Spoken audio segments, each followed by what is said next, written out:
ne vem, kako natančen moraš biti, recimo pri tem, koliko velik šop lahko naenkrat zašijaš ali kakorkoli.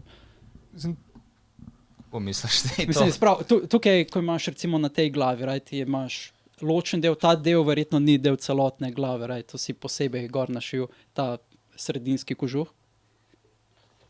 Hirokeza verjetno. Frizuro. Ja, med ušesoma. To si sam zašil ali, evo, exactly, veš, in koliko natančen moraš biti pri vsake, temu. Kako natančen moraš biti pri šivanju takih stvari.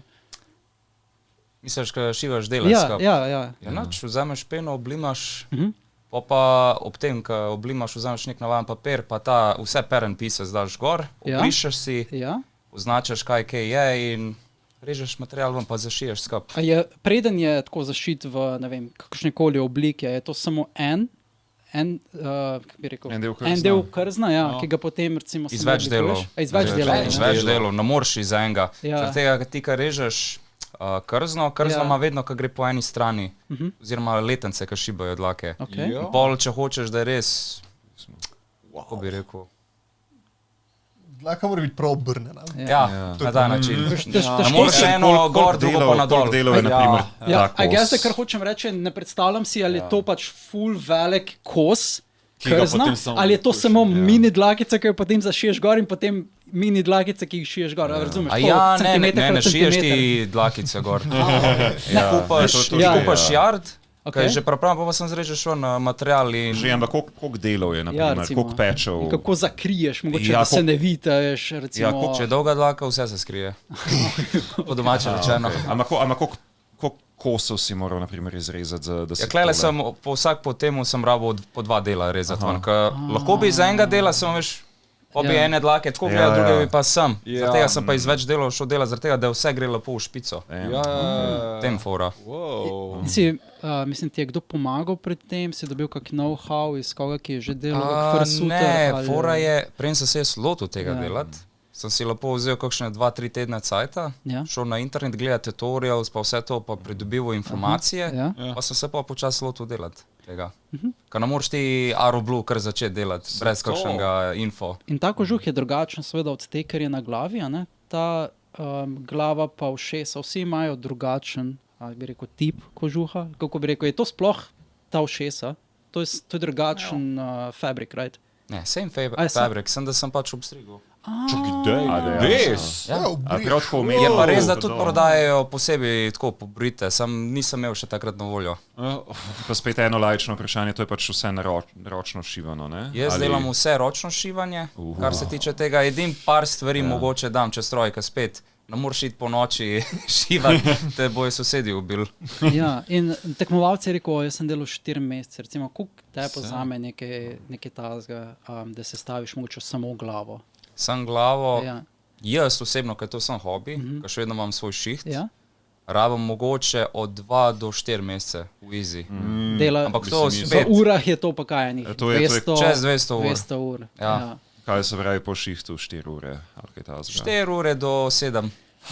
Torej, da bi se kar da gre spat.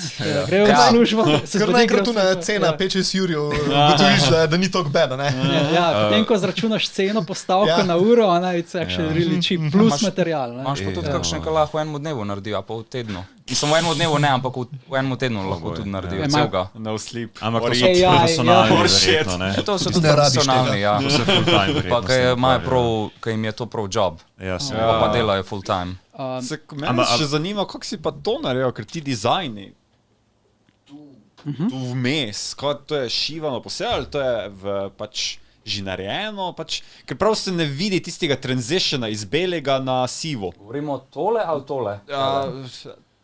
Tole. Belo krzno? Ja, bel na sivo.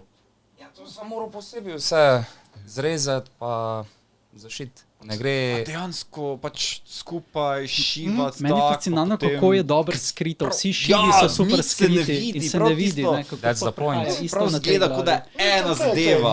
Ja, tako je videti, ja, ampak ni. Zadaj je pa celko. Kakšni pa to delajo, recimo, dajo skup dele, pa sem zlima, brez da bi zašil. Sem jaz raj zašijam. To pa če se začne razpadati. Si predstavljam. Si že dobil kakšne bolj, bi rekel, abnormalne, malo bolj triki, komišne, neki, ki bi rekel, so res smešni ali pa nori, taki, ki jih niso normalni. So bili kakšni requesti, takrat se nisem še upal tekati ta challenge. Kako kar pravim, še vedno sem še kar nov v tem, pa ne upam se pravi challengeati. Kako veliki so lahko tako res, največji fursuiti? Kakšne kreacije, ker predstavljam si nekateri res uložijo ogromno časa in naredijo pač megalomanske zadeve. To bi bil full simple. Ja. Se je samo šloga, ja. It's around. Verjetno je bolj kompleksno narediti pač take, ki vključujejo še kakšne LED stripe, osvetljavo, če imajo kakšne NFC-je noter, a ne, se pravi, da točno to, ko zgovoril, pa sprašoval. Ja. Prav, zelo veliko delov. Ja, ful je. Moraš potem, skupaj zaščiti in potem zelo dobro to skriti. Če stroj je veliko lažje to dela, ampak če imaš ful majhne detalje, tako boljš na roke. Od materiala pa verjetno največ stane pač itak krzno, ne? To itak. A si znal šivati že preden si začel z svojim delovanjem? Sem se učil. Si prvi YouTube, pa si bila šivanje tutorial. Nažalost. Ko si misliš, da ne moreš se nič novega naučiti. Jaz sem si rekel, to ni šanzom naredil. Pa kad se loteš, pa te kar potegne not. Ja, začneš vprašati, to mi gre nekako, to še tudi, ker nekaj ne ostalo. Ja, sej. Mislim, če delaš neki task, itak rabiš neki v background, pa kakšno komad, muzika, pa gledaš kakšno serijo, pa anime, slovi. Multitaskat. Ampak to rabiš tudi verjetno kar močan šivalni stroj za nekaj takega? Ja, za krzno je boljš, da imaš malo bolj močnejši. Navaden cveren je prešvoh, ki se hitro strga.